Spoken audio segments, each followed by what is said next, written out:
Review copy provided by PlayStation. Spoiler alert! We have all finished this game. This is your last warning to get out now. Go finish God of War, then come back and watch this. You have 3 seconds, 2 seconds, 1. Spoilers are activated. And they are happening. Spoiler mode, final warning, spoiler mode, activated. We're joined by Cory Bارلوگ. How are you feeling right now? Fucking fantastic. Today is a great day. I've been working at this day for years, so to actually be at a point where I don't really have to worry about the game anymore. Yes. It's out there, and it's being played by everybody. Yes. So it's amazing. It Amazing feels day. good. When you finish something that you spend so much of your life on, is the immediate feeling like, I just need to take a break, I'm going to go hit the beach? Or is it like, no, let's get going on the next game immediately? Yeah, I'm pale as a motherfucker, so I don't go to the beach. Sure. My immediate is actually, with this one, it's more like I get to go around, I want to talk to as many people as I can, but on May 15th, I'm going to disappear, man. I'm going to go into a cave, and I am going to be absent to the world for a couple of months and just get bored, right? Get back to the Play some games, time. maybe. Play a lot of games, man. Watch some I'm actually going to movies. finish some games. I'm going Yes. to binge watch the hell out of all the things that I've been missing. So, yeah, it's going to be amazing. It's going to be an entertainment overload. I think that's a really good psychological trick. Like, get so bored that you're like, yeah, maybe it is time to start working on it. Right. Trick Yeah. myself into that Right. again, yeah. So it's either going to be I get bored or my wife says, you guys get back to work. Yeah. We need to get some money. You need to go back to work. What's one game you're looking forward to play? I actually just started the first hour of Far Cry 5. Nice. And I was pretty damn blown away with what they did. Like, I was pretty surprised at that. The little nuggets of saying, like, oh, I heard this person was last seen at their cabin, but I haven't talked to him in a while. And then you just kind of investigate and go out. Like, those are fun. Yeah. Awesome. That right there made me realize, like, okay, look, I don't like open world games because I don't like the homework that it assigns me right away, right? You open the map and you're just like, dude, this is high school all over again. But that game did not have any of that. It felt like I could organically explore the world, and I wish I had more time. So that one and Origins, I started both of those games, and I've got a good 2 hours, 3 hours into each one of them, but no time to play. I feel like those sort of not so great guitarists who can play like the first minute of every song. That's what I do. I play the first like hour of every game, and I never get to finish anything. So it's pretty soon I'm gonna finish a lot of stuff. May 15th. Yeah, unless it's a Switch game, and then I play them on the plane all the time. Yeah. So I've just been traveling and playing Switch games. All right, let's dive right into it. Jones had a crazy idea last night. We're going Harry Potter style. We're gonna open at the close. Nice. Unorthodox. I like it. This moment, the final reveal. Loki. Son We're of a diving- bitch, right? I think Right? everyone's like, Did you expect it? No. No? No one did. No? Not even anything. Were you expecting, oh, he's going to get revealed to be somebody? No. No? I had in the back of my mind, like, is Loki gonna show up? And I remember Huber had finished it, and I asked him, is Baldur Loki? And he's like, I'm not saying anything. And so my mind just kind of went wild with possibilities, but I was definitely not expecting it to be Atreus. Well, I think one of the things that really contributed to that point is we never see Odin. We do see Thor, but Kind not. of, yeah. You know, we're introduced to the concept of Thor, but we really don't. yeah. You know, we don't really. Instinctually, did all of you taste. go home? Was your instinct to go home? Yes. Not immediately, but I knew something was going to happen. Right. I just a couple extra homework because I actually was not. It was funny. We had some of the guys come over and he said Loki right as I heard that gate clink, and I was like, oh, and like so I shut the game off and then told Brad where I was, and he's like, you're at credits right there. And I was like, oh, okay. So I opened it back up, and then because I knew where I was, I'm like, I want to go light the towers around the lake. I want to go. There's a couple things that I realized that I hadn't finished, and then when I saw it was a fast travel option, I was like, oh, I can just go there. Because that was always tricky for me. I kept having that question of like, can I go home right now? You know, it was like looking at the map. I'm like, how did I get here? I went that river, and then Freya's not really happy with me right now. So maybe I tried to do that, and one of the paths was blocked by like thorns or something or branches. I was like, Man, I went desire home. to go home. Yeah. I went home immediately. I was like, Kratos is going to bed. Like, After that going whole back. journey, Yeah. I did the same thing, dude. I was like, I earned this rest right absolutely. Oh, I that's very much fantastic. felt that. See, that's we had a lot of discussions about that. I loved the idea of in the the dialogue, we talk about let's go home. But then we give you the assignment of like, hey, look, you can do whatever you want, right? Go and explore the world, find new things. Here are the things that are potentially there. But everyone's like, no, we got to give them like the marker and guide them straight back home. Like, no. That's what's so awesome is that half the people won't even think of it, right? And then you'll have that moment like I had when I was a kid when you go to school the next day and somebody goes, yeah, but did you go home? And then you're like, what? And then all you want to do is get home quickly so you can go home and you go like, oh my God, like that. Those kinds of like classic gaming moments where you're not forced, but you got enough information where you're given that little indicator of something cool might happen. Yeah, and then of course when you do go home, you get a little epilogue, if you will. You finally do get to go to bed. Yeah, Right. And you feel the exhaustion on Kratos, which is amazing. He's like, oh. Have they been awake this whole time? Right? Yeah. They've been awake and they haven't eaten that whole time. So you get the reveal, you go to sleep, and it's years later, and Thor shows up outside. And what I loved about this was Thor shows up, and he's been hyped up so much throughout this game about being just so powerful. So it's such a dick. Yeah. Really, that's the truth I of learned who he the was. Norse gods are all kind of dicks when I was playing this game. Like the true sort of poetic Eddas describe these guys as not very good people, right? Some of them are good, but a lot of them are not very nice. Tyr was good, right? Tyr was the good god. Everybody loved that guy, right? He was the original god of war. So he was. It's interesting to play around with that character to determine how much he's going to be part of the world, and he was the world building backdrop for a lot of what we did. So. And I love that it's not just we're dealing a lot of times with Odin or Thor's dickishness directly. It is the dickishness that they've passed on to people that they have influence over, and then that's what you're directly dealing with. That's that theme of family that through every interaction, you are learning either a cautionary tale, like Kratos and Atreus, pay attention because you don't want to do this, or, hey, this is a good model. You should be looking at this. They're doing something that's decent, right? But Thor is not that guy. Not a good model, right? His kids are also not that great. So we see that, and it's years later, but then we come back to present day. Yeah. And just that little interaction with Atreus telling Kratos, like, hey, I saw something. I saw this. And I looked exactly the same years later. Well, I figured, it's a vision. Exactly. I worked hard to get you that armor. You better be in it in the cutscene. Yeah. And then, we're working our way back. We're talking about the themes of family and, that final encounter with Baldur, with Freya. Finally finding out that Freya is Baldur's mother. Yeah. The cause and his affliction, I guess. Yeah. And just that whole encounter was so emotional because Freya had your back for so long in this, and it really hit me hard of like family first. Yep. Like we can be friends, but once family gets involved, all bets are off.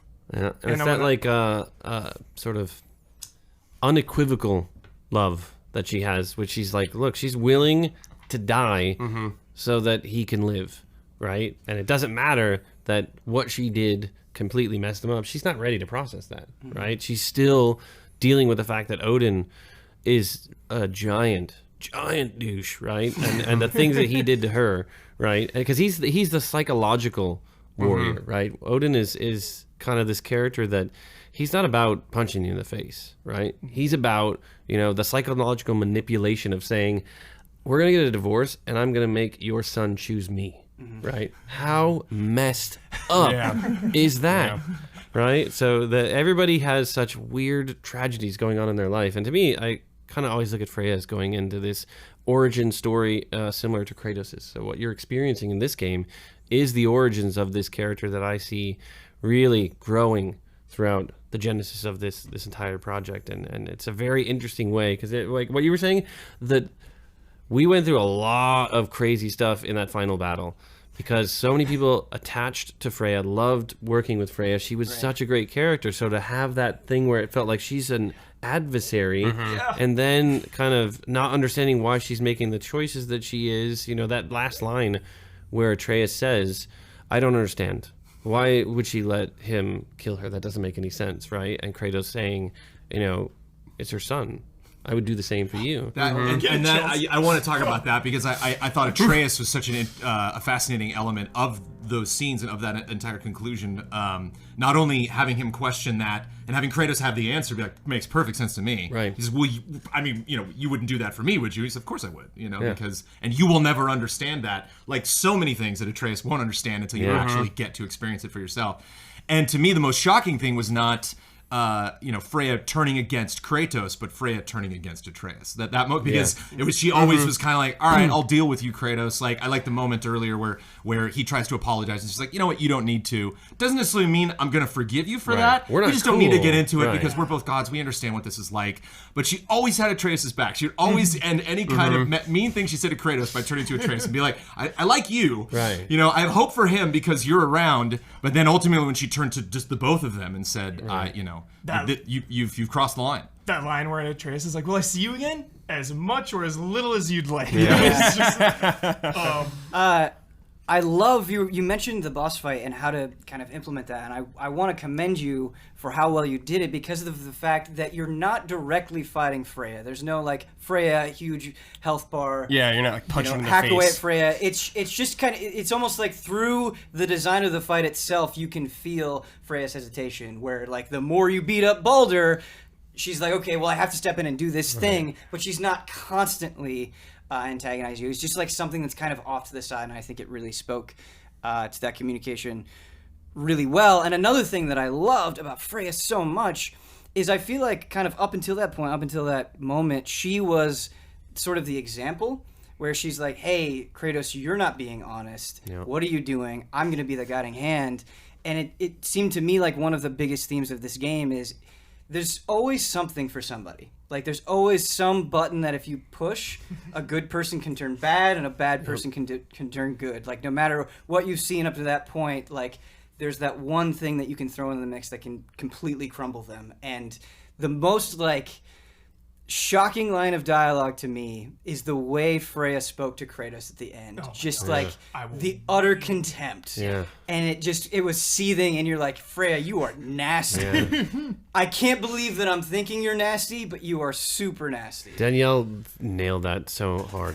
She was unbelievable in that performance. And what's interesting about that whole thing is, one, that line that Kratos and Atreus have at the end of the fight was born of, we got several very harsh, very horrible pieces of feedback during the playtests when we didn't have that line because, people who don't have kids would not understand, right? They were like Atreus. They were like, that's stupid. That's weak. Freya's weak. I love this character. You made her weak. She made a weak choice. She's terrible. And I was just like, that's weird, because I kept thinking like, look, if my kid was ever in danger, I don't care what he did, I would put my life before his, right? And I was like, oh, you know what? I don't think I would have said that before I had a kid. I wouldn't have been able to understand it. So I was like, you know what? Let's try something.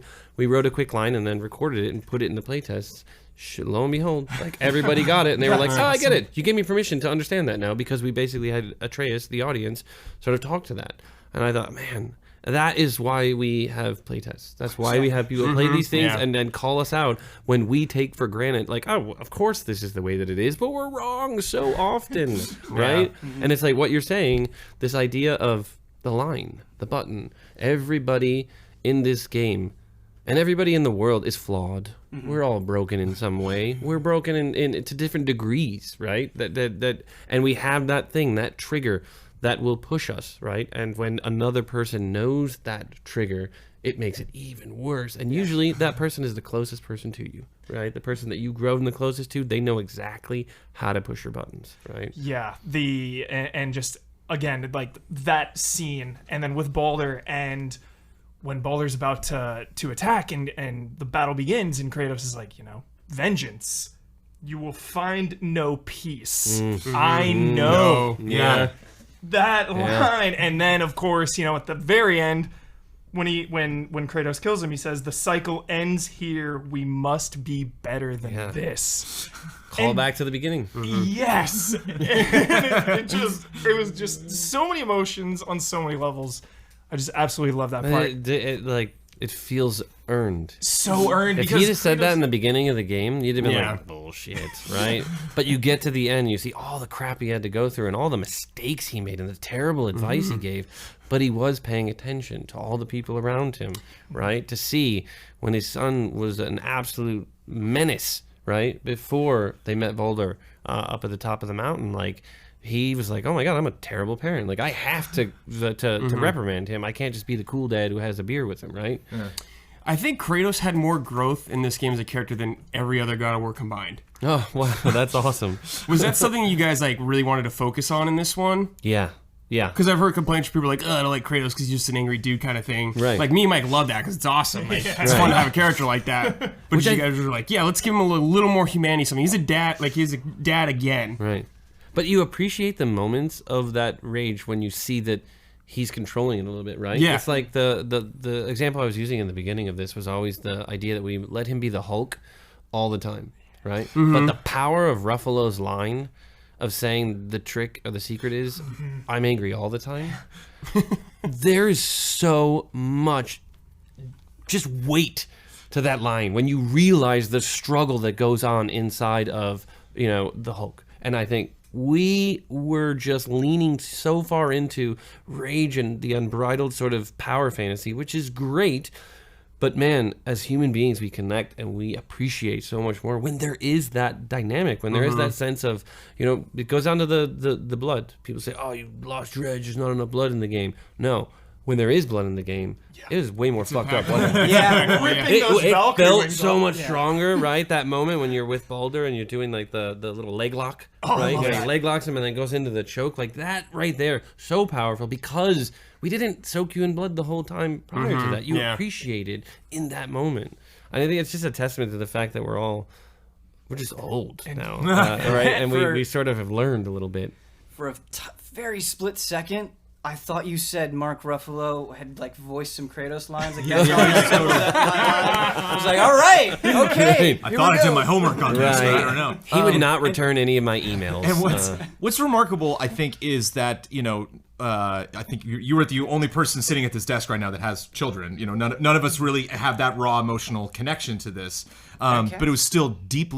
Yes, I have a dog child and a cat child. Right. But we have friends. I have a brother. I have I have people that I care for and that I love and that I would obviously do anything for. And so I thought what was fascinating was just how even though it was a father-son relationship, how many of these lessons were so fundamental. Yes. And I think what is so remarkable for me, which as someone who, it's one thing if you're making a 2-hour film, it's another if you're making this 20, 30, 40-hour journey, that it's not only how do we represent, obviously seeing Kratos hold back, seeing moments where you're like, oh, here he goes, and he doesn't. Yeah. Obviously, that's one tool that you can use to show his restraint, to show, how he's trying to be careful about these things. But it's not only that you implement that, but how many times? Can we overdo that? Yeah. And so I thought that you were very reserved in how you did those things. 2 moments that stand out are him, shooting at the deer and then missing, and he takes the bow away from him and kind of lunges at Atreus, and, all right, and steps back. Yeah. Baldur hitting him and just taking a breath and I'm not gonna, taking 5 hits before he actually does something. Each of those moments I think was really impactful, and you didn't need to keep repeating that motion, going through those things again. My favorite emotion when I could just feel Kratos was when Atreus is sick. And he's on the elevator going up to see Freya, and he's holding him, and he's just breathing and pacing and pacing and just breathing. And I wanted so bad for that to drag out the way that it did. I had a lot of back and forth with people that said, no, once he gets sick, let's just fast travel, let's just quickly get it over with. And I'm like, no, 20 minutes. We need 20 minutes to appreciate it because I want people to go like, oh, this is crazy. What's happening? And then they go and they get help. And then wait, is she talking about what I think she's talking about? And then you're in the boat. You're like, wait, am I going? Oh, I'm going back to get the... No, I'm not going back to the blade. Oh my God. Let's go there. We're going there. There was a series of text messages as I was on that boat going through that scene. I'm like, wait a minute, am I gonna get the thing that I think? And then I get there and I'm texting Huber, I'm like, oh my God, dude, the blades, they're right there. I took a break after I got the blades. I was like, Yeah, full context. Corey, like I played God of War was the first game I ever reviewed at Game Trailers, our second review. Oh, wow. And played it to completion, loved it. Started God of War 2, just didn't make time for it because the PS2 was just this like cavalcade of incredible games. I was just bouncing around so many different things. I didn't touch God of War 3, and I just experienced it through Huber doing a full playthrough before the new one launched. So like I don't really have that deeply of an emotional connection outside of just being impressed by the series as a whole. And I was bouncing up and down on the couch. I was screaming. I was alone in this room, like, just like losing my mind. Not because of this attachment I necessarily had to it, but just how well it was done. Like when you see Athena for the first time, like I was losing it. And speaking to bringing Atreus back to the witch. Having him unconscious in the boat is just gut-wrenching. Having him just lying there, when you're so used to seeing him looking around, commenting on things, there was a scene that I really wanted in the game, and I think it's better that it didn't have it in. This is one of those. My instinct initially was perhaps to talk a little bit, but the idea of Kratos finally opening up to his son would only happen when his son could not hear it. So there was going to be this amazing scene where he basically just unloads, right? And talks about some of the shit that he's done, the horrible things, right?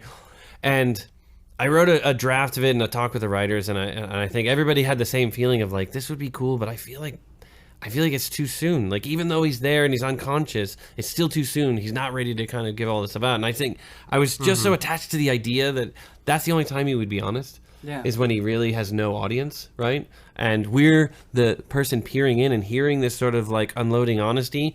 But man, it turned out so much for the better that it's just silence, because then we all carry in our own thing.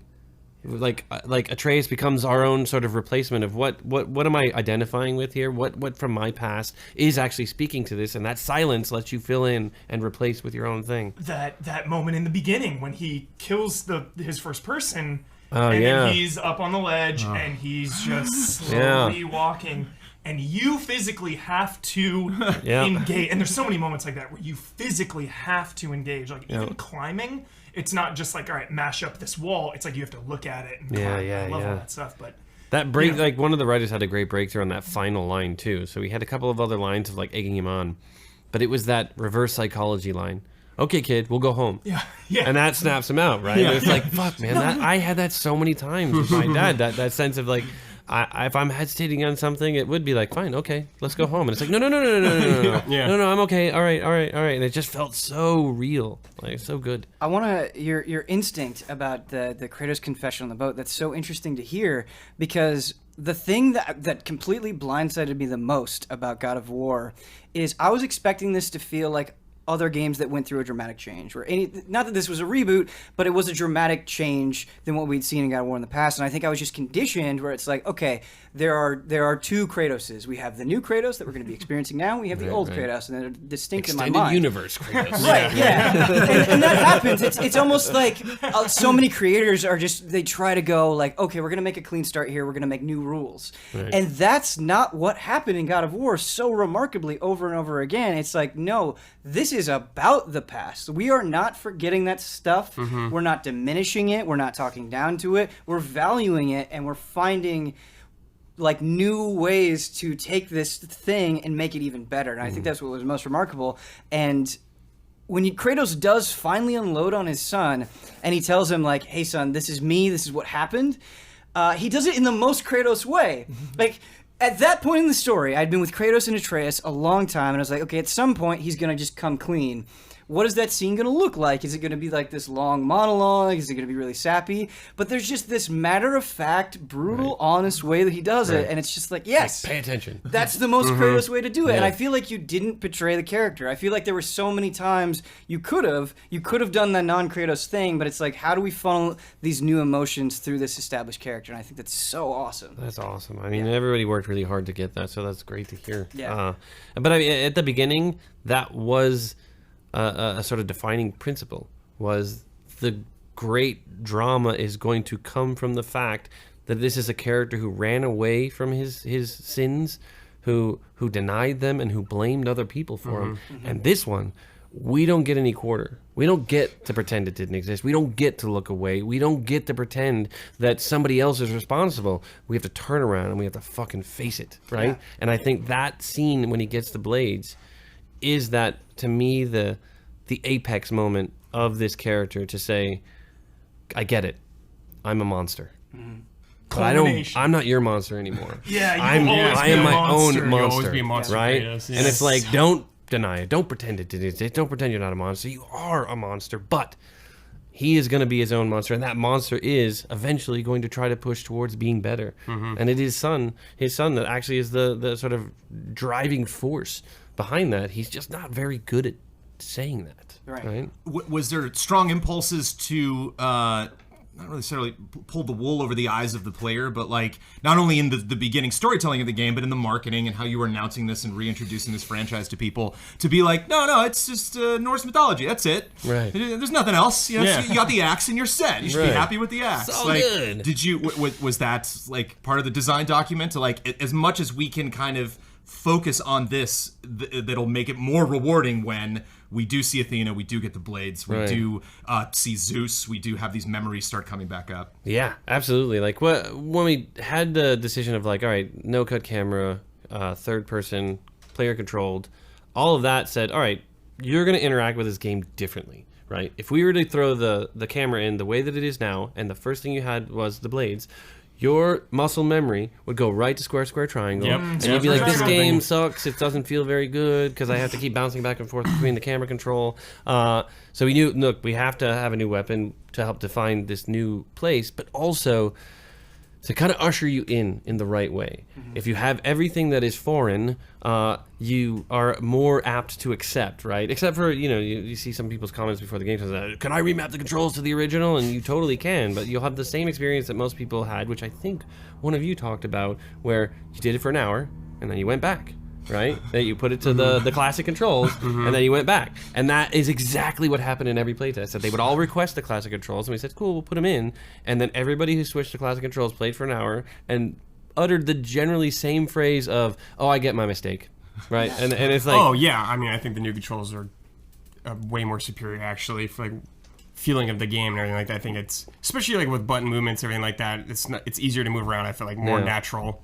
It's hard to adjust to think about, like I'm doing melee on the shoulder buttons, but there is that kind of like point where you forget about it. You get really into all right, my thumb is always going to be over the analog controller, right? So this is the sort of natural rest position, right? Which this was the claw, they called it. The combat designers laugh at me all the time because this is how I play, right? And they're just like, oh my god, you play the claw style? I'm like, I don't understand what you're talking about, but sure. I'm just like, I want access to everything all at once. I don't want to do this, right? Like that doesn't, I just trip over myself. And then just having Atreus watch your back, the camera is so tight, but you need to rely on him to call it out. It was such a remarkable feeling, though, because you talk about getting used to the new controls and how good it feels. But when I got the Blades of Chaos, it was so cathartic because you were talking about Kratos being his own monster. I felt like it changed the way that I played, where like once I got the Blades of Chaos, I was more aggressive. Yeah. And it was like kind of like I'm reinserting myself back into Kratos. Like I'm motherfucking Kratos. I'm gonna slice God of War right now. I don't need to block. I'm just gonna cut dudes up with the Blades of Chaos. And I think like having kind of the catharsis from like this is who I am, that acceptance, having that tie in mechanically with finally getting these weapons again after being withheld from them so long, like made it so much more impactful. And I had to RP when I got the runic attacks too, like Tartarus Rage. I was like, never changing it. Sorry, it feels right. This is it. Classic. When you see Zeus in Helheim, I'm like, are we doing this right now? Are we going? Yeah, I was like, is he back, dude? Are we going down this rabbit hole of like the first time? That was when you went the first time to get the heart? When you had to get the heart. Yeah. And I just loved Mimir's comment. He says, "Your father was Zeus." Well, that explains a lot. Right.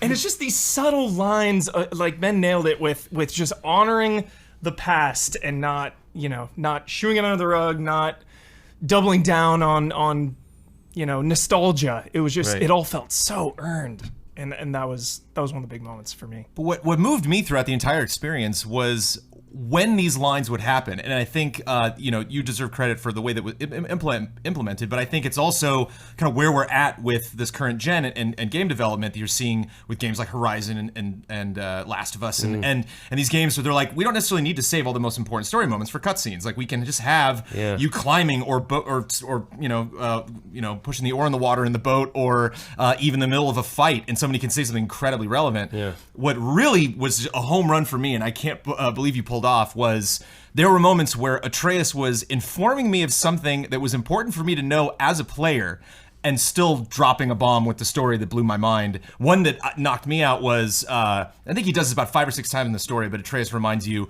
we can just goof off right now. Like, we don't have to move on to the next story beat. Yeah. We can just, play around.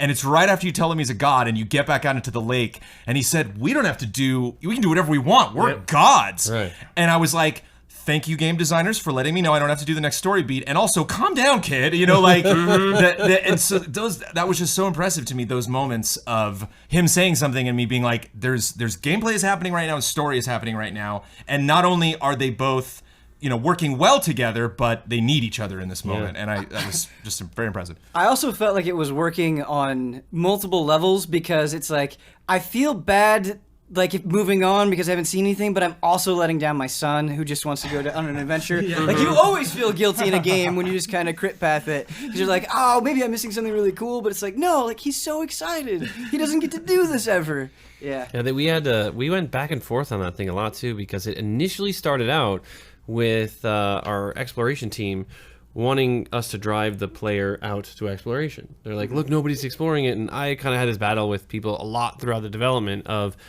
I wanted all the exploration to be purely driven by the player's curiosity, like 100%. That if we would guide you through the story, and if you said, what's over there, you would be rewarded with, there's an entire level over here that we didn't say you have to go.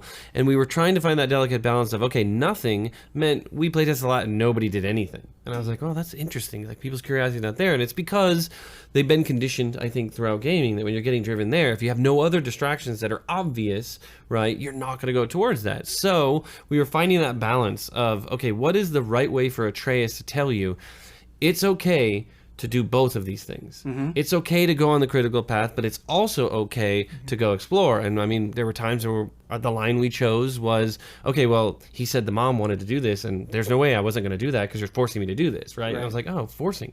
Interesting. So the way we wrote the line made you feel like you were forced to do it, and finding that right way to do it, it's great to hear, because it was a long time trying to figure that out. So it's nice to know that it worked. I think the natural teasing that hit me the hardest is I finished God of War last week, and then today, before the spoiler mode, I was like, okay, I'm going to go check out some things that I missed.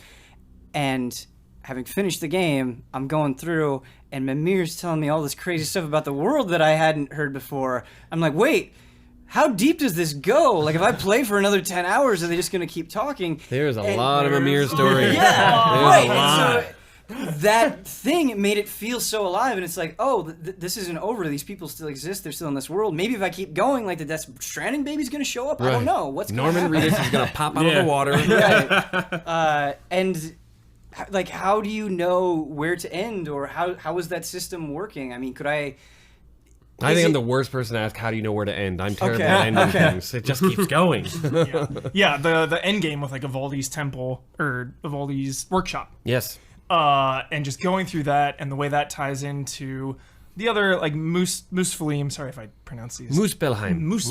Yes. Muspelheim. And just like getting the upgrade materials there to use on the armor, because the Valkyries are so difficult. Yeah. But again, it's just that exploration that you want to do, because as a gamer, it's like, all right, I want to beat some awesome hard bosses and get the rewards, but I also want to free these Valkyries, because there's something sinister going on. Yeah. Oh, I love when you find, I'm just making an assumption here because I haven't killed any one of those because they're really hard.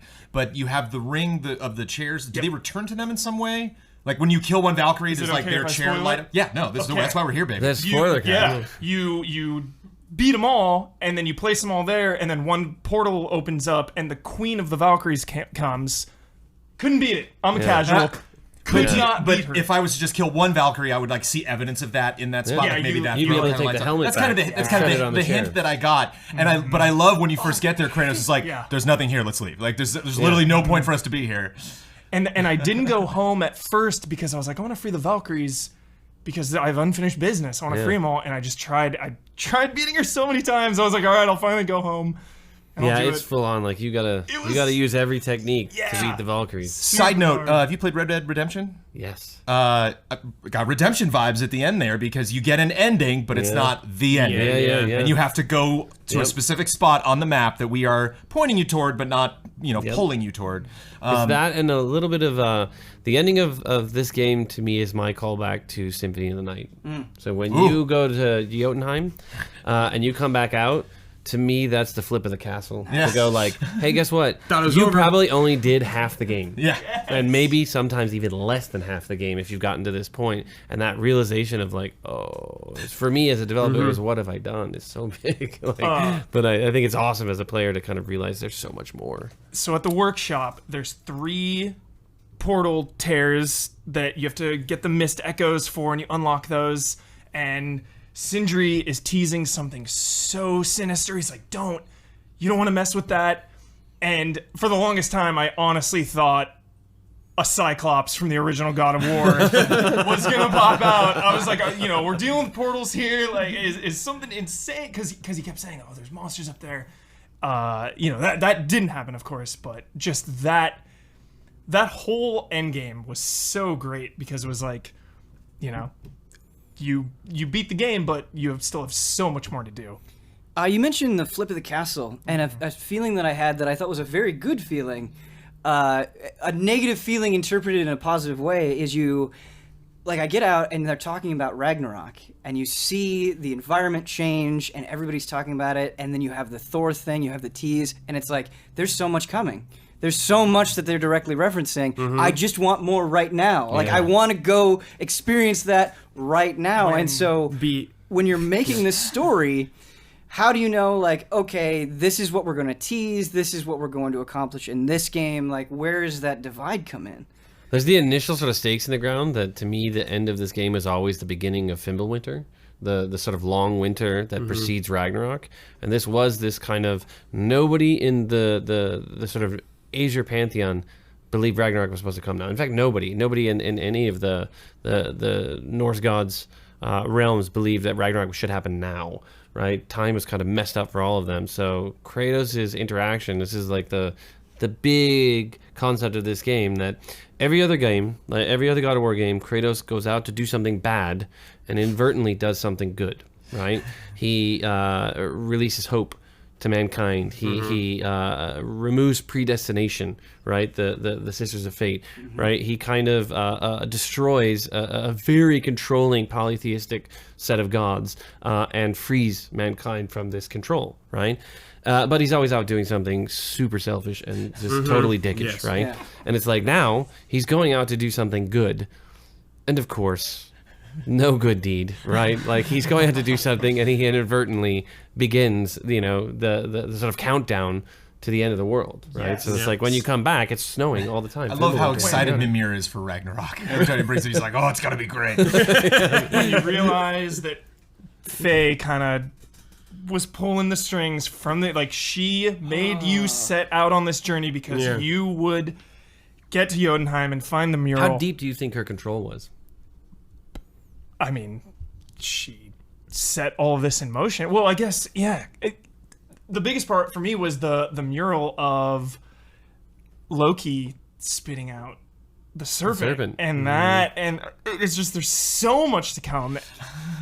And I think all of that is way more impactful. I was expecting a flashback with Faye. And it's like, okay, this will kind of set me to the ground and realize what Faye was like with Kratos and Atreus on a daily basis. And that doesn't happen. And because that doesn't happen, I think it makes the ending and kind of the, hey, I haven't been completely truthful with you, so much more impactful because you don't have that notion from earlier fighting against it. Everyone has their secrets. Yes. And then, because it opens just, with her funeral, brutal scene opening. Yeah, and it's like, all right, let's go, take her ashes. It's such a simple premise. And then, of course, everything goes down. But then you realize, too, that Baldur was looking for her. The whole time, yeah.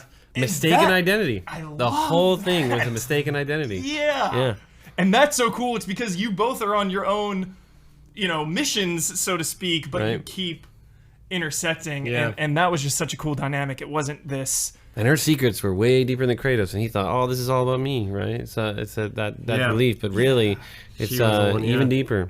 And the act of spreading the ashes, I liked in this. To me, this is almost kind of an open world game. I mean, there really is that. I mean, it's a massive environment right in the middle of Midgard, and a lot of people love to make jokes about the Zelda franchise, where Link is fishing and Zelda's like kidnapped. So you might stop fishing for 5 seconds and maybe get back on the critical path. Stop playing Gwent, Geralt. But I like that to be blunt, that his wife and Atreus' mom is dead, and so it's like that. This horrible thing has already happened, and so it did kind of make sense to me. I really never hit that point in this game where I was like, I'm having a lot of fun. I'm really excited to do this, but like, would they do this right now? Right. I really didn't feel that ever because it was like, this takes a long time to get there. Mm-hmm.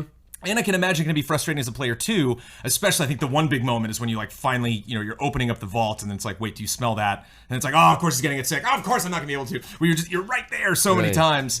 But it just, I never felt cheated in a way. I never felt that frustrated that I got to deal with this now to get to this point. Kratos has those lines of like, Atreus will call him out. Like, shouldn't we get back to, what we're doing? He's like, we're getting gear. We're getting more powerful. We're powering up. This is good for the journey. That contextualization is so important, and one that really stuck out to me is there are these spirits that you can find and save, and like they're not passive for you. They're not just like, okay, player, what do you want to do? It's like, no, you're encountering these things. You're guiding us there. This is our response to it, because Atreus is like, Dad, let's help him. Yeah. He's like, Curtis is like, no, they're spirits. And what I love is because they're inserting their opinion, you can see both sides. And you're like, yeah, they seem tortured, but also spirits are messed up. And so whether I ignore them and move on with the story or I help them, like, I feel good either way. I'm not thinking of it like a checklist, like you were talking about earlier. I'm thinking about, like, this is a decision for these characters. Mm-hmm. Oh, that's so good.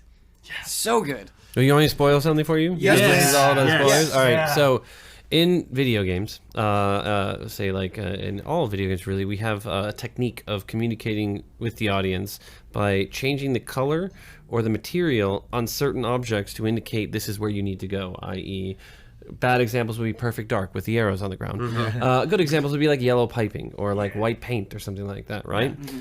So it's called visual language in the developer parlance, right? So the visual language in this game was placed by Faye. The entire journey has visual language throughout the entire game. The palm print. So that our sort of design way to communicate with the audience was rationalized at the end, in that Faye was so powerful that she walked the path that you walked well before. There's actually things written, several things written throughout the journey that are in yellow. She also wrote those things. So that right there, to me, she is the most sort of powerful character within in my mind, sort of like the entire story, right? Because of how much she orchestrated all of this, right? And sort of answering what you're saying is that we have a tendency when taking on something that is difficult emotionally to stall, right? We don't want to deal with it. Sometimes as human beings, we want to push back against it because it's going to be hard.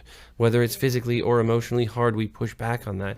And the tree selection right from the beginning was her way of saying, I know you, Kratos, and I know you're going to stall, and I'm going to force you out on the road, right?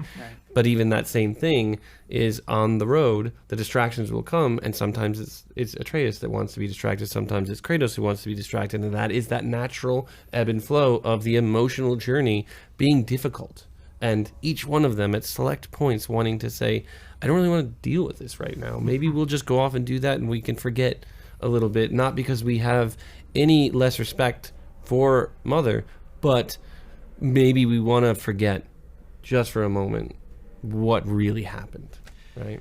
Now that we're talking about her, there's, one of the most powerful scenes in the game for me was the purifying the light of Alfheim, and Kratos stepping inside and kind of going on this spirit walk, whatever you want to call it, and being drawn to her, and she's there. You know, he sees her, and then he gets ripped out, and Atreus is surrounded by dark elf corpses and just raging. And you were gone. You left me again. Holy! Yeah. And I think that is one of the biggest turning points for their relationship early on, and that kind of that you know, Atreus gets so angry at that part. There's a lot of friction during that whole level. They really kind of, they have it out. They have that definitely out throughout the whole level. Yeah, That was and he's so impatient. Atreus is so impatient at that part. There was a moment where I was actually a little bit worried about the story because I was like, I've been teaching Atreus to use this bow, but I'm not sure I can buy him taking on all of these dudes. This doesn't seem right. And it worked. It like I love. Were you trying to make players question at that point, like how believable it was that Atreus could defend himself in that moment? That one, he was so angry that we were going to distract you a little bit simply with when he pulls you out. Like, Kratos is mad that he got pulled up, and then Atreus is in his face and unrelenting. Right. And you start to, you know, you're like, wait a minute, he killed all these guys? Wait, what? What's going on, right? And it's like, well, I guess he had the axe. Did he use the axe? There's like the axe in the Right, corpse off right, to the and side. he's pulling the arrow out when he's talking to him, and it's just like, oh, that's interesting, right? But it's the indicator, right? You're wondering like, oh, okay, well, I guess they're telling me something here. But did you catch all the things we told you in the light? Clearly not. No, it's Atreus. Just, you know, why it should have been you. Yep. And you know, he doesn't want me. He doesn't care about me. And and then just So the inner life of his Kratos son, hearing right? that. Yeah, so his thoughts. Yeah. so heartbreaking. Yeah. Like for me, like every time I hear that yes, that dialogue, it's I get so choked up with that. Yes. But that is only part of it. Did you see that you got a visual tour of the entire journey inside the light? you see You went giant's to fingers. the mountain. You went to Helheim boat that you were going to do later. You went to Jotunheim. You were in Jotunheim in there. Yep. So you actually got the chronological journey through the game. So every time we're going to throw a twist in the story, I'm going to show you well early in the game so that there's always a rationalization of it. It's like the beginning of the game when he's holding open the floor and he's telling Atreus, it's time to go. You know, you're not ready, but let's get going. And as he closes it, the camera pauses just for a second as it's panning down to let you know the blades are right there.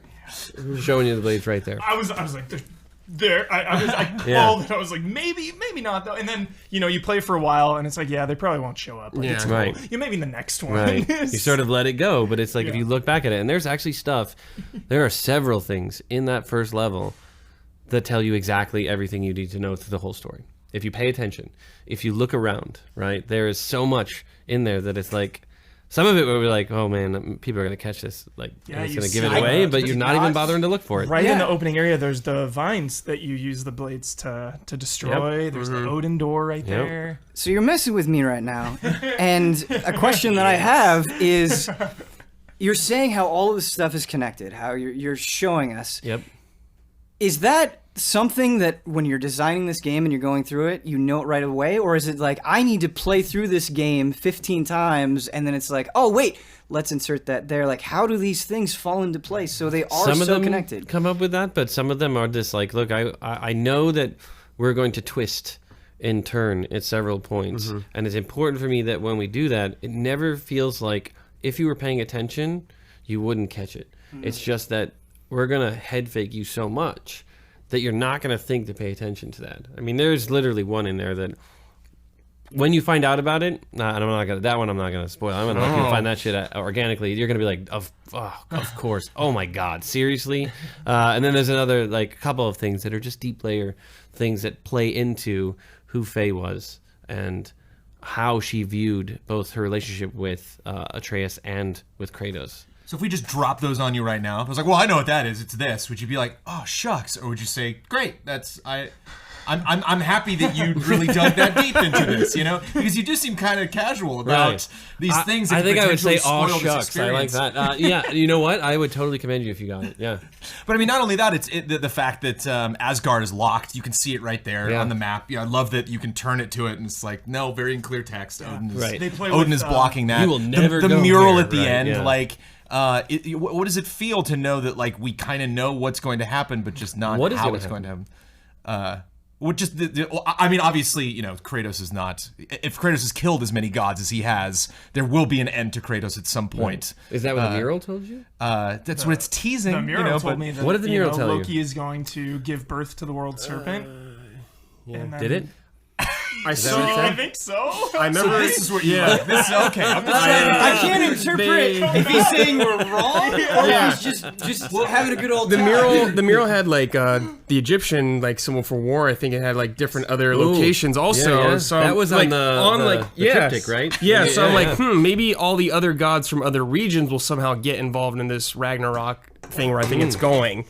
Maybe. Speaking of spoilers, there were actually 2 moments where the gameplay spoiled something for me. Oh. That didn't like ruin the story, but I was like, oh, okay, kind of, because I'm like caught up in the emotion of the moment, and then it kind of took a little the edge off when I was like, I should have known that Atreus wasn't going to die and this was going to happen, but like the game itself was like, just kind of signaled that ahead of time.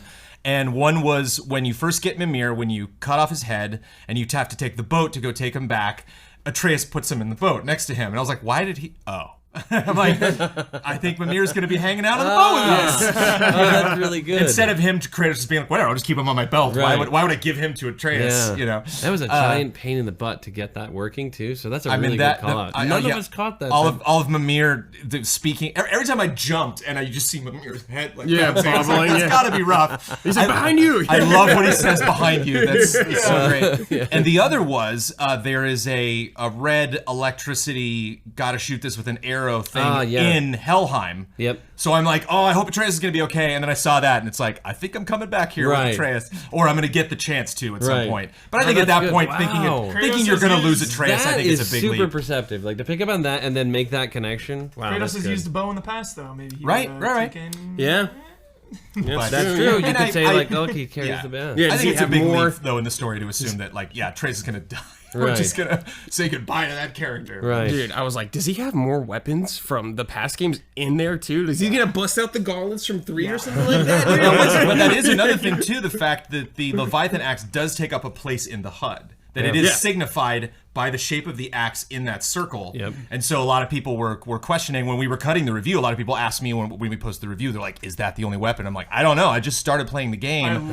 But even before I got the Blades of Chaos, I saw that in the circle, and then saw when I put it away, it went away. And I'm like, I bet something else is going to pop up in that circle.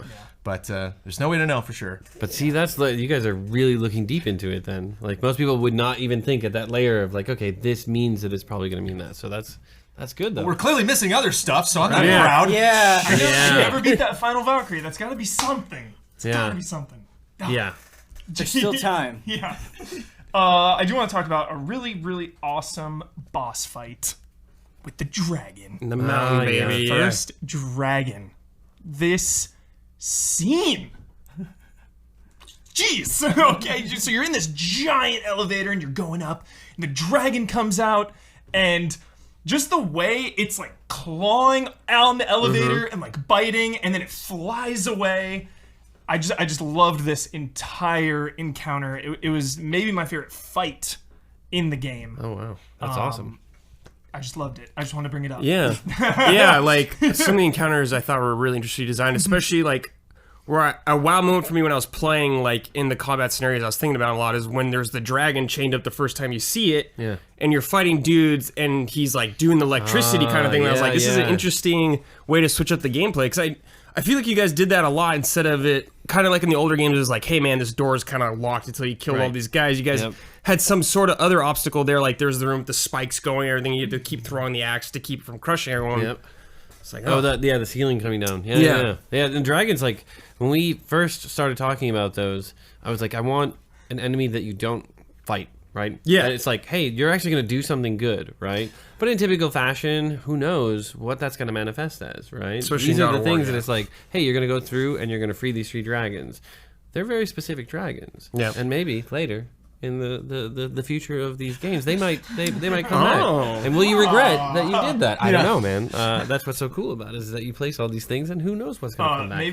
Maybe my favorite adrenaline rush, other than the blades and other than holding R2 with the Leviathan axe. Yes. Favorite move of all time, by the way, is just holding R2 with the axe. Feels good. Feels When Atreus grabs a guy so. and you're like, He's like, And it's extremely useful. Yeah, I just love it. yeah, that cleave nailed it. The adrenaline rush, though, when Baldur, you meet on top where Mimir was, and Baldur takes Atreus Bye. and then jumps, and you land on this dragon, and you're fighting on the dragon, and then you end up going to Helheim, and you're going through the portal, and you're fighting him in midair. This entire Big Trouble in Little China style, man. Such an influence. I kept describing it to people as Big Trouble in Little China fighting scene, and they're just like, seriously? We're going to do that? I'm like, yes. That whole scene just it absolutely blew my mind, because it was so much story and emotion and just adrenaline happening while being in control of Kratos still, you know? And I love that it set up the this scene to come up later on, because then later on it didn't have to explain it, and it let that whole scene breathe. Just some powerful stuff. And that reminds me of just the world deformation. I don't know what the right word to use is. The fact that once that battle is done and that dragon dive bombs and crashes into the earth, it's there. Yeah. And then when you return to that beach because Atreus was There's unconscious, the he's damn like, oh, dragon. that thing. And I liked, I'm a big open world guy, and so I love time of day changing. I love kind of being in control of like when I do missions depending on a certain time of day. And you do get to kind of stretch time in this game where like it's day for a long time and then night and then snow at the end. But at the same time, you know, giving you the ability to really paint the scene in a very particular way was so affecting when you would come out of an area and look at the sky and see it be different. I feel like you had some control so over rewarding. that. Yeah, Like, definitely. That's the best thing about games for me, is that feeling of the world telling the story of my experience. So I come back to a location and I'm like, oh, that's right, I did that. Oh, that's so cool, right? Like you come back and it's like I talked to the world serpent. Oh, the water level dropped. That's so great. When he's hanging out over when there. he just moves and it like moves the whole water level. I was like, Yeah. oh, that's so awesome because he's so massive. Going in his mouth was so cool. Yeah, Yeah, the monstro moment. Yeah. It was neat showing the game to a friend at the point where I was, because I like went back in the area and I'm like, oh, and this is the middle of Midgard. And I turned the camera. I'm like, there's my friend, the world serpent. Right. He's like, whoa. Yeah. He's just hanging on that mountain there. There was such a big theme about time, and I don't know if I fully understand it. I gotta like beat this game like 5 more times. But it's, you know, Atreus or Kratos going into the light and the time being different, and then Mimir has a line about Helheim moving slower than Midgard, Yep. and I'm just wondering, and then of course the end when Thor comes and it says years later. It's just all these elements of like, well, you know, time moves differently in places, and I want to like dive deep into that, but I don't know if that's like setting up things to come or. Yes, it is. That's what I figured. Yeah. There's a bunch of stuff when the world serpent talks. You have to rely on Mimir. Yeah. As giving you all the information. And he totally doesn't. Yeah, So he says as much. yeah. There's lots of hidden little gems. Just the nature of size too. That like the world serpent talks slow. You know, so the idea of like small creatures and big creatures moving at That different really, like, speeds, shakes the perceiving the walls, world man. at different speeds. His line, the world serpent's line, when Mimir, he's like, he knows the pain of your Yeah. loss. Yeah. And it's just like, this creature. This is not just some big beast. Like this is a creature with thought and emotion. This isn't just a set piece. Yes. It's Atreus' kid. Yeah, spitting it out. Absolutely love that.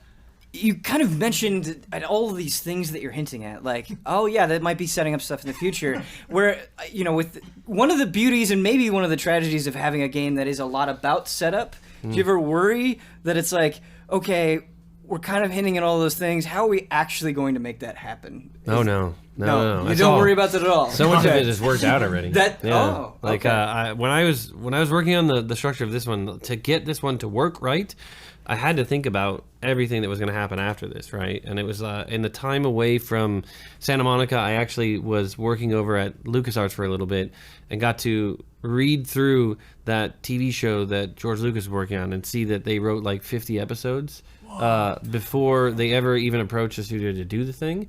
And it was, explained to me by some of the writers that they did that so that they could take stuff from episode 50 and put it into episode 1. Right, and to actually pepper everything throughout, and I was like, man, that's really interesting. Like, you really have to think ahead. You can't just take it on faith that you're going to figure something out and then it'll be coming in later.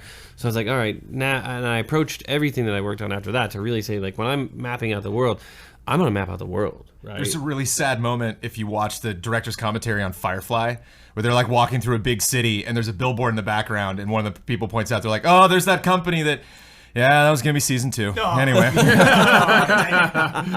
So, it's fun when you get to do it. Right, yeah. When you actually get to pull it off. Yeah, that's true. Like, I have to rely on the fact that no matter what I do, I'm going to think it would always be able to be something we set up. And even if you don't set it up, not a lot of people may pick up on it. Mm-hmm. So some of it is really in the sense that if you get to experience the next thing, you get to have the pleasure of looking back and going, holy crap, they thought about that all the way back there, right? Instead of like hand wavy thing, and you just sort of figured it out and figured out a way to shoehorn it in. It's like, no, every single thing in this game means something because it is something later. And it's like everything that we set up and pay off in this game is giving you that fulfilling experience.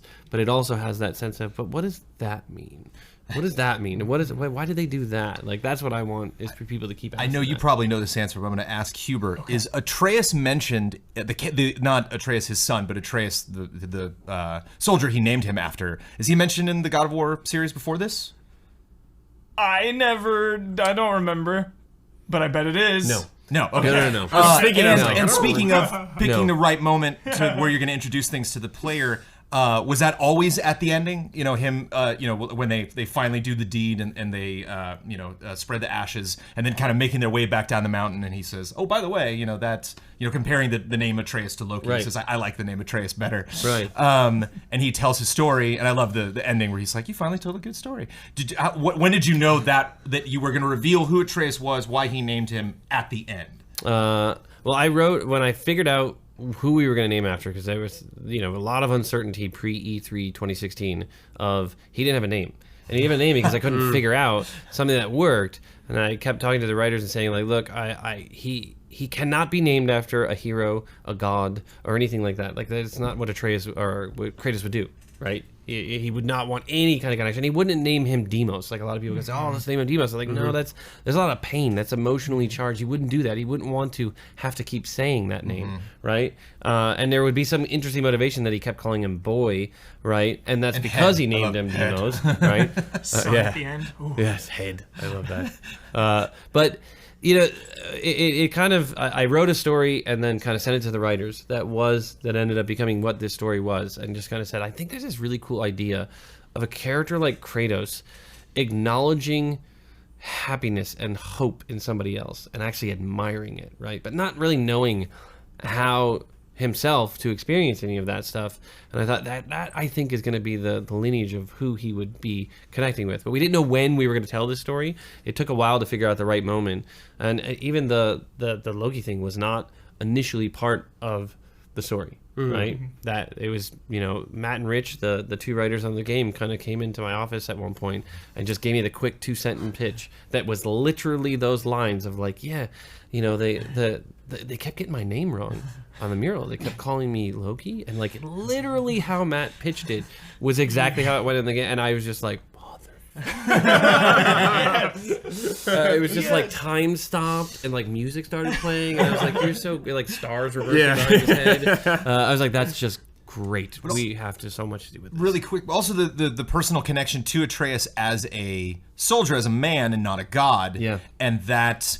I can imagine that's Kratos' motivation to not, tell Atreus right away, or maybe even ever. He kind of does it out of necessity, that who he is, what he is. Yeah. And so that kind of attachment that, like, I'm the god, you're the human, that's how this is going to work. Right. I am Kratos, you are Atreus.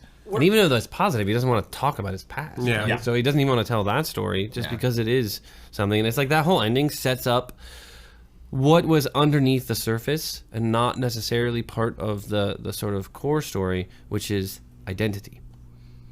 Atreus has the opportunity now to choose the identity that he wants. He is both Loki and Atreus, and he has been living as Atreus, and now he's been given this opportunity that is like, oh wow, this was what Mother wanted. That's interesting. What does that mean? When Mimir's telling the story about Tyr, and he's saying, some gods can use their godliness to in the service of the people. Right. Yeah, and I just love the way Mimir reacts to him too. When Atreus is getting cocky, and he has that line. He's like, oh, I wouldn't have felt so bad about killing so many elves. We had god things to do, and they were in the way, dragging us into their little problems. Right. And Mimir's just like, I don't know if that's the message we want to take away. Like, are we just gonna leave that there? Are we just gonna leave that there? That's so good. We could talk about God of War forever. Yeah. So we have like two or three more big story bits. So we're gonna start winding it down. There was one story bit that we didn't touch on with the Light of Alfheim area. The Dark Elves having you made a mistake. There was this little scene with Atreus saying, it says we made a mistake. We never really figured out what that was, so I'm assuming that's there's more to come with that. But I'm not like probing for future spoilers. Right. It's just planting the seeds to flesh out the world. Even if there wasn't a sequel, just planting those seeds to kind of build the world and give it more layers and more mystery. And there's a little bit of the deliberate vagueness to kind of make it seem like, what did we do wrong, right? Yeah. And there was more story. That level was so much bigger and so much more that was going on in there, and we just had to keep paring it down. And in that process, we lost a little bit of the explanation that I wanted in there, which was this idea of totally ripped off of Stargate at one point, where they gate in to one side of a war, and only discover later that that's the wrong side. Right, so that they think they gate into the victim's side, and they hear this victim's type story, and then as they're sort of seeing what's going on in the rest of the world, they realize like maybe these are the bad guys, right? And this one was more of an exploration of the concept of everybody's side has some kind of justification, right? It is a matter of perspective, and then it is also that sense of Kratos not wanting to get involved in anybody else's business because he really doesn't know what anybody else's business is. War is conquest or survival, I believe. He says something to that effect. And it's like there's always, that part of war that everyone is fighting for something specific. And it's like the Light of Alfheim was this, does it belong to anybody? That's the question that is the larger thing, is that does it belong to the Light Elves? Does it belong to the Dark Elves? We don't make that determination, and through that process, it is everybody making the judgment of like, do I like these characters or these characters? Maybe I think they're okay, and then you find out maybe I did make the wrong decision. What I wanted, and I don't know if we achieved that, was that sense of that you sort of feel just, and then when that happens, you go, dude, why did I choose this side over that side? Yes. And then again at the end, Mimir says, "Who are we to be the judges?" When Atreus is saying, "Yeah, we can do it whatever we want." So good. I was definitely a little suspicious when you open up the door and all of these non-speaking, which I think was also important to that story, that you never really get their side. Yeah. It's not just like they're speaking a language you don't understand. They're just kind of glowing and floating around, and they all just kind of drift past you. And the camera definitely focuses on the happiness of Atreus. He's like, this is great. I'm like, probably not. Like, if he's that happy, I don't know. And there's an idea with Atreus that he is empathetic, but he also can... he can feel or intuit, he can hear sort of the thoughts of these other characters, right? Which is great because Kratos is just terrible with communicating with people. So the son's power clearly is, I can understand people better and sort of feel the pain that they're going through. Introduced when he first meets fucking Gratitude and is able to understand, like, oh, she's afraid of the thing in the trees over there. This was he goes to this place and he's overwhelmed with people asking for help, right? That's the voices he's hearing, but he doesn't know, you can't process which side was asking for help, or were they both asking for help? Were they both basically wanting him to pick their side? And because he's still young, he doesn't understand how to use any things, he is unable to process this in the right way, and it's really overwhelming, right? And he's a little embarrassed, doesn't want to tell his dad about it. It was neat from that perspective, because usually the protagonist is the one who gets the voices, and then you have these secondary characters that are all looking at them like they're nuts. Right. And so it was fun to just have him be like, huh? And you're like, huh, what? What are you talking about? Like, The first question Atreus asks when he finds out he's a god, can I turn you into an animal? Yeah. This is so awesome. I think that'll come into play later. That's what I feel like. What kind of animal did he ask to turn into? It's like not a raven. Was it a raven or a crow? Well, because it's super relevant. oh. A wolf? A wolf. And what character is that like associated with? Loki. Just telling you even then. Dang it. See if I was. Dang it! All the time. I knew about I think that's the was first there. ability he gets, too. Is the wolf. Is the Yep. spirit wolves, Yep. yeah. Spirit Wolf is awesome. Have you got Ratatasker? Which one? Ratatasker, the summon? Oh, it was there was squirrel. The squirrel. Oh, I love the squirrel, yeah. Yeah. Troy Baker. The squirrel is my end game. I didn't use the squirrel to the very end, and Yeah. now I'm like, yeah, I want It's a to. survival technique for the Valkyries, man. Yeah. That thing is awesome. That's but it's Troy Baker. That's so good. Wow. Right. Yeah, Troy he Baker was- completely put off that you're summoning him every time. Learn to block, right? Yeah, and then just some supporting characters we haven't mentioned yet. Sindri and Brock. Yes. Oh, thank you. Everyone loves him. Gosh, How can you not?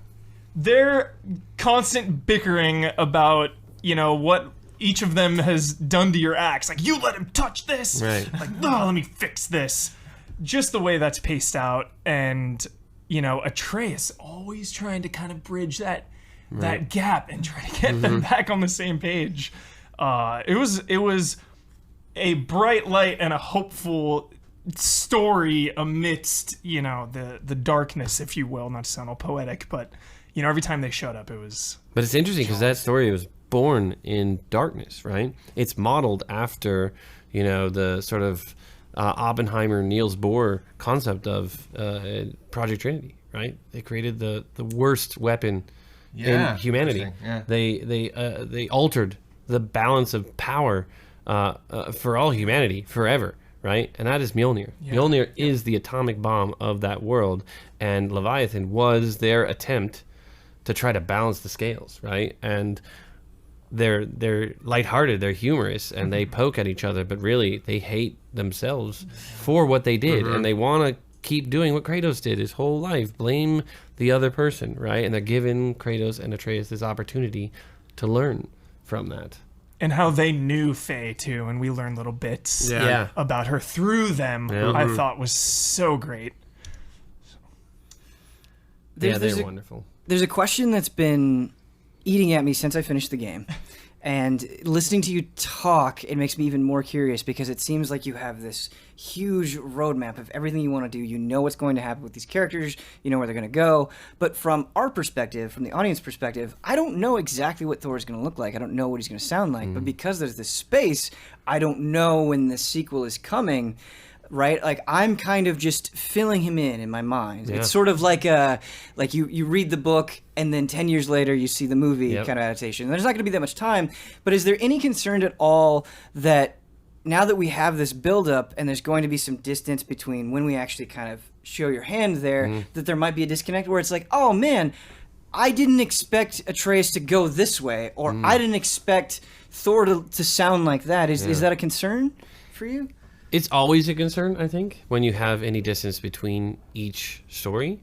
But because it's a concern, I think we approach each problem knowing that, and knowing that we have to make that choice. Like the E3 2016 demo was literally the opposite sort of marketing curve, the way we would communicate with the audience, because normally you'd have like a little tease with the title of the game, like a little title thing there, and then they'd have a little tease with like a CG rendered thing where it just showed the character just for a glimpse, right?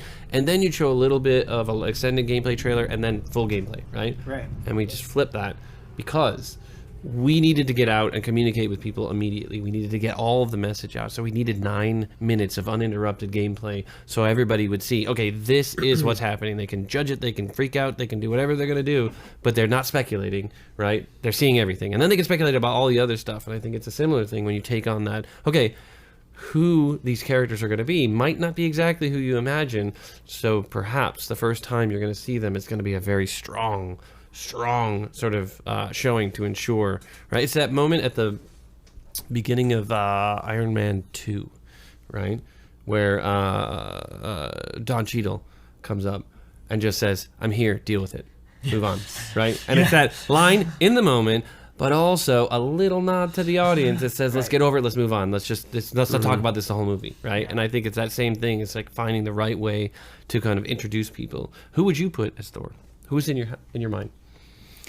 It's funny because I feel like I have this thing where if I just experienced a lot of something relatively recently, it immediately goes into my head that is the person. And so I think I had like some Chris Hemsworth being Thor kind of thing. Yeah, Not because I wanted it or I think that's ideal. It's just sort of like my mind made a quick slot in at that moment. But I think it would be a lot more menacing than that. I don't know. Yeah. Like, Magni and Modi are a tease because they're his sons. They are. They and absolutely so, are. like, I think Magni definitely has the kind of more traditional, like what I think anybody, if you're just to draw Thor without any kind of inspiration, but like, Big brute. yeah, maybe like build hair of Magni, but maybe kind of face and temperament of Modi. I don't know. Or there's It's kind of interesting putting those two characters together and thinking of it that way. Really, the only teases I got were from Mimir and just saying he's like pudgy. I think there's a line. He's overweight. Yeah, that's what he looked like from that one so, shot. Yeah, so I just, in my mind, I pictured just this gluttonous,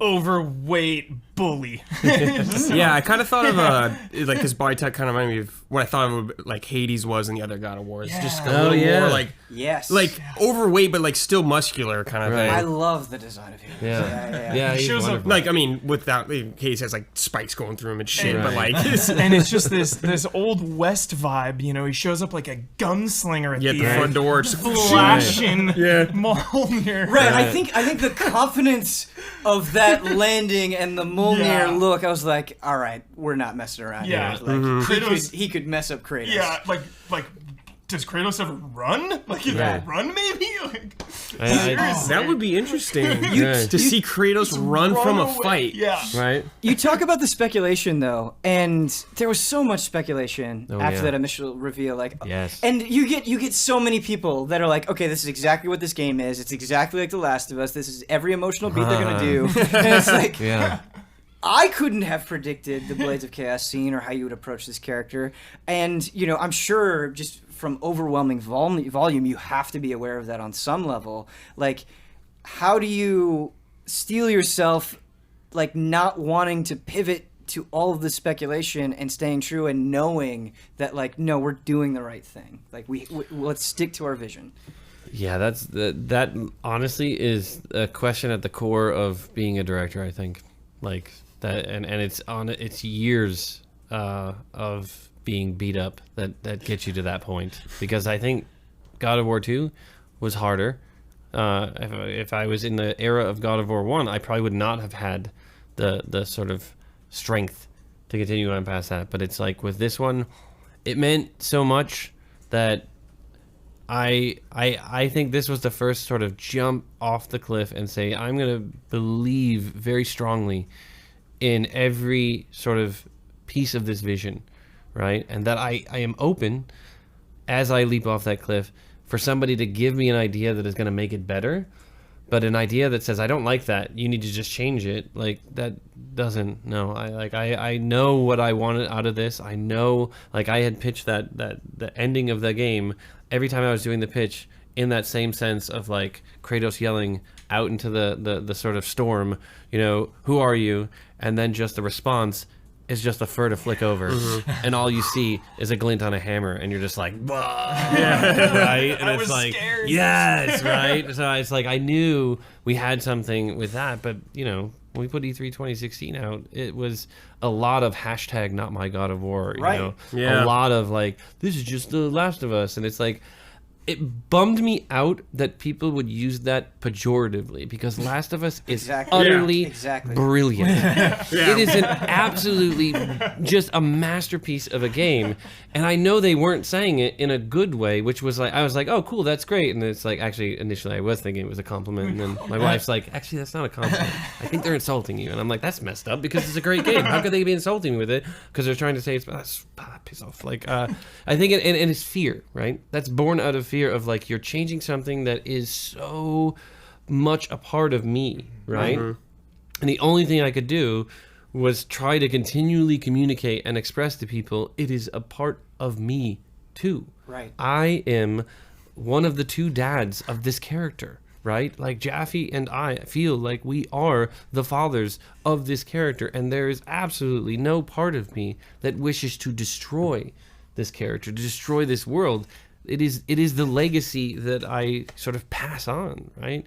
But it's hard because I think until you get your hands on the controller, like it's still doubt, man. Yeah. And we were talking like crazy amounts of doubt. If you follow Reset Era, this little forum, I don't know if anybody knows about that thing, but like they are so passionate on that forum that every little bit sort of sways this dynamic discussion, right? So then when things are going really good, it's like, oh, this is awesome, everybody's behind it. And then we have maybe like the leaked video that first came out a few weeks ago, the first sort of raw feed, and that got everybody really worried, right? And I was like, oh, that's weird. Why is everybody very worried? And it's just they were picking up on one part. I was like, oh, okay, I guess that. But then they see, oh no, there's some more stuff. They hear the commentary from the people who are actually playing it, and they're like, oh no, okay, good. Whew, it's not bad.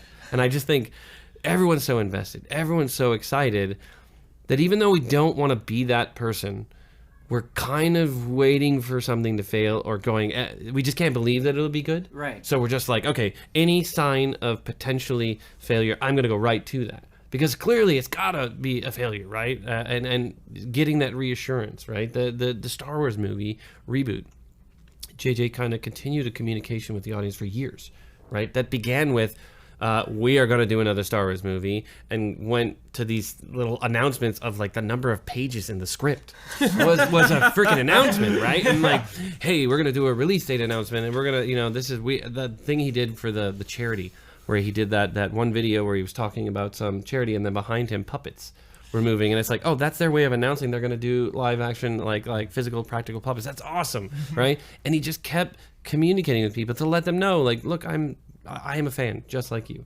right? And for me, I wanted to do that as much as possible, keep communicating with people, let them know, like, we care so much about this. Like, we could screw it up, most certainly, right?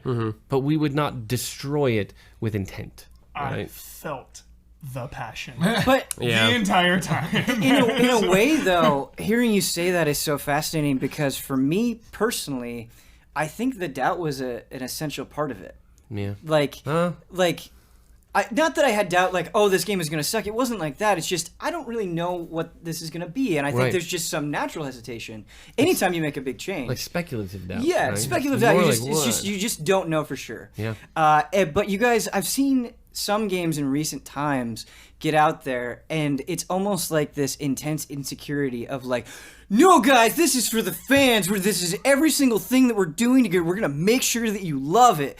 And it wasn't that kind of advertising. It was, here's what it is, and just go along with the ride. And so when I did have those moments, when I did have those lines of dialogue, it meant so much more to me, because the doubt melted away, just like it melted away for Kratos in the game. And like,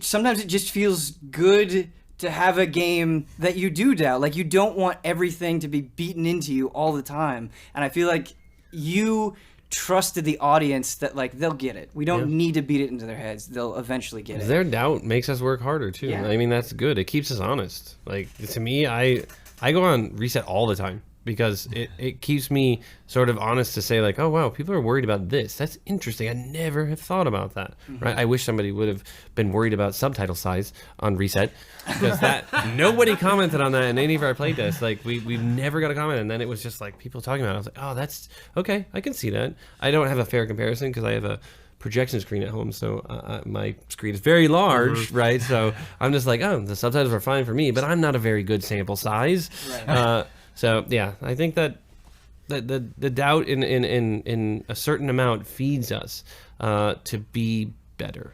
Look at that, tying it back to the game. Well, it's interesting you brought up. I did have right? episode 7 in my head, and I'm like, I don't know if I want to bring Star Wars into this conversation. We're kind of bouncing all over the place. But I think a lot of people that, Dad of War was another thing that came up. It's like, oh, I don't want to deal with this kid. And I think there's, a lot of teenagers, a lot of, people in their 20s that are just like, don't have kids, don't care about kids, don't want kids in my games. Just, I just don't want to deal with this. No kids in my game. But I saw a lot of comments from people when episode 7 was over. They're like, I'm sad. I didn't want to feel sad at the end of like this Star Wars movie. Like I wanted to rejoice in like the return of this story. Right.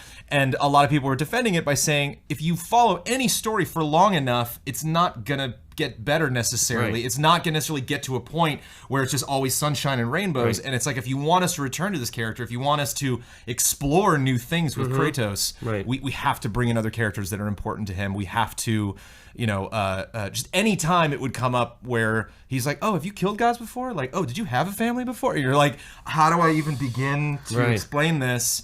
And it wouldn't have had an impact unless you put him in that precarious situation, and it would have had an impact if he hadn't had this story leading up to it where none of that was dealt with, where it was completely different subject matter, and so that's why I think it's such a it's this game for me was impactful emotionally because you messed with it, because you upturned a lot of these things that were traditional in a sense, and not in a way to enrage people, but to show people like there's so much more to be done with this. Right. This is the way you continue the story, not just rehash. Totally got the vibe of going from the older Resident Evil games to Resident Evil 4 with this game.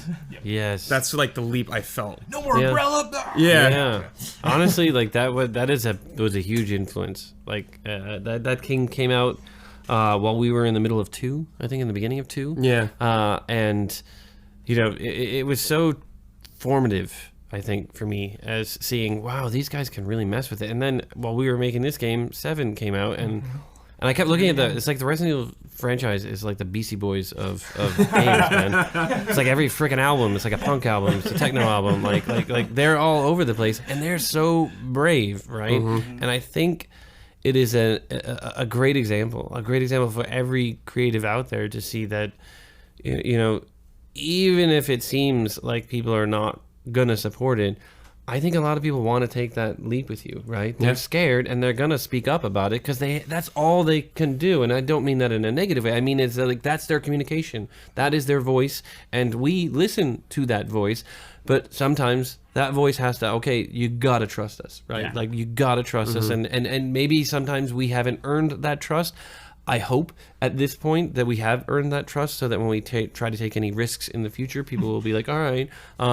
But, I mean, it's the same with the team. Like, E3 2016, I had many people coming to me the weeks before saying, we're messing this franchise up. You're screwing this up. You are destroying the legacy, and hey, man, I don't think people are going to like it, right? And it's just that little bit of doubt, a little bit of fear. Right. They mean nothing negative by it. When they're saying it, they're scared because this thing we've been working on for a while is finally going to go out to the public. We're dumb enough to play it live to an orchestra, right? And it's just like so many things combining. Everyone's worried. And then it goes well. And all those people who had that doubt come to me and say, oh, no, you know what? Okay, it was really good. Everything worked out. 2 weeks later, same sort of fears, right? Because it's human nature, right? The unknown is absolutely scary. And making games is a constant feeling around in the dark for a freaking light switch, man. Every day we have no clue what the hell we're doing, right? And yet people give us money to do it. Again, we could sit here forever, but we're gonna have to wrap it up. So I want to end it with everyone's, including yours, Corey, favorite parts of the game. Starting with Ben Moore, putting you on the spot. Ben Moore, what was your favorite part? This is easy. The Blades of Chaos. That was an incredible moment. I can't imagine experiencing anything this year, like a single moment that will hit me harder than that. There's been a lot of, that was really cool scenes in video games, but I felt like I had to text Michael Huber. I had to scream. I had to like. You got a Slack message for me. This hit me. You too. Yeah. When I knew about it and you guys didn't, I was just like. Yeah, it's good. That's a good game. I wish I could have that energy forever. Like the energy of, I can't believe this is happening. I need to share it with somebody. So easily that. Oh my God, that's awesome. Yeah. Brandon Jones. The same, but just to expand upon it again, I mentioned like jumping up and down when Athena was in the boat, and going into Helheim. And not only having the blades, having that impact, just the raw elemental joy of fighting ice with fire, but not having him. going to climb up a wall and not having him jump. Oh, and aces for having, I think there was one time I saw him vanish, where I went to go activate something and I saw Atreus teleport behind me. But like all the moments when he gets grabbed, when you like have to take that target in the corner so you can have the guy grab you and then see him from across the room getting grabbed by the other guy. Like anyway, you just organically with gameplay set up, like you're going to be facing this direction so you won't see him, run over to where you are. But just, having him by my side this entire time and just this rush that I was feeling of like, I got to get in, got to get this stuff and then get back out. Ending with Zeus as well. Just that whole area. I was just grinning from ear to ear, freaking out. Corey Barlog, what was your favorite part to play? Oh, wow. Play, because I was going to go with, there are several moments that get me. Like, I've played this game many times over. But there's a part at the end of the game that was not in the original script, that was added from a moment that I had, that when they're standing, spreading the ashes, there was a moment of silence, right? And that moment of silence was sort of learned from I was trying to talk too much in the previous moments. So this one's going to be the one where they're going to be quiet. And I thought it was so clever. And then my son, for the first time, said that he loved me without being prompted, right? And that moment it was fucking transcendent for me, that I was just so inspired. And I was like, oh my God, that's what's missing. There's a moment where we're seeing from behind, and he needs to say, I love you, Mom. Like, because he never says it. He never says goodbye. And I was like, oh my God, to do this. And I went in and told the writers, I was like, we have to do this. We have to put that in there. And they're like, oh, I don't know. The silence is pretty good. And I told them the story about my son, and they're like, okay, I guess I get it, right? And then we record it, and we put it in, and I swear to God, I fucking cry every single time when he says that. It gets me all the time. So that is for me the biggest moment.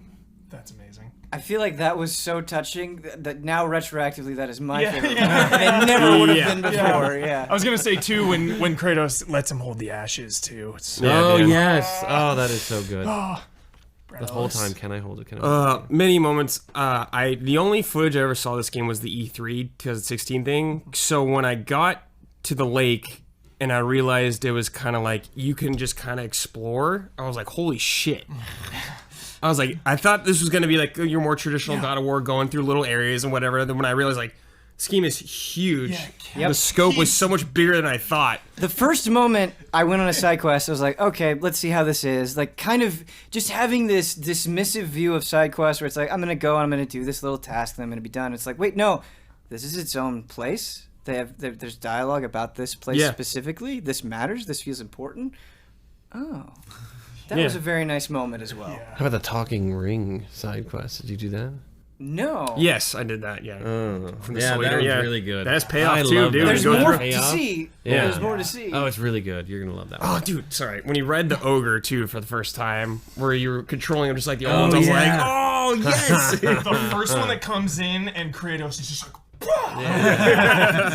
But also being on top of them and hitting R2 and the down punch. So especially in a really difficult fight where you're like, I just weaponize him and that turned the tide of this fight. Awesome.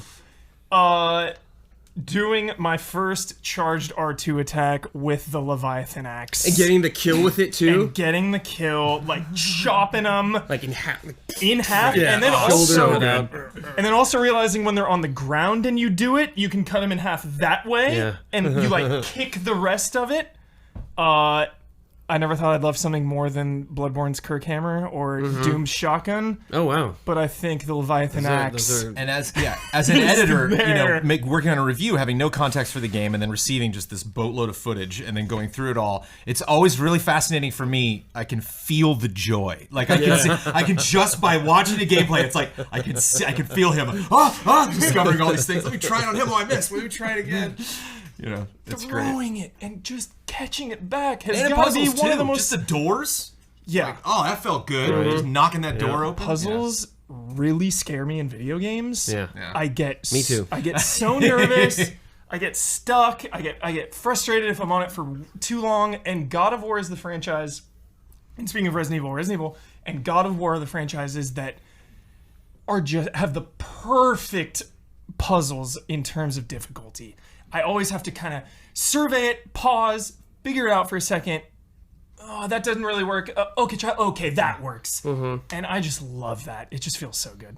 It's a testament to the amazing level designers we have that they are obsessive about finding the best solution. That kind of middle ground of it is complicated, it engages you cerebrally, but does not become the obtuse, use the sandwich in the lock, right, to open the door. And you're like, what the hell is that all about, right? Wow. Thank you so much, Corey, for coming and joining us on this spoiler mode of the new God of War.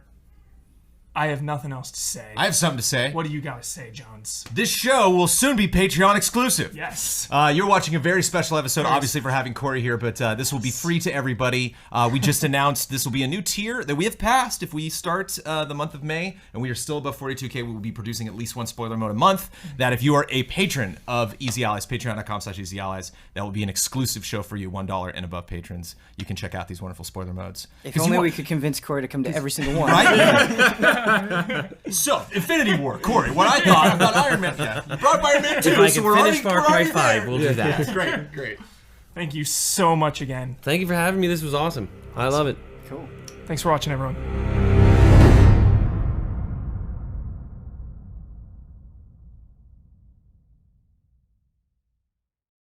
Review copy provided by PlayStation.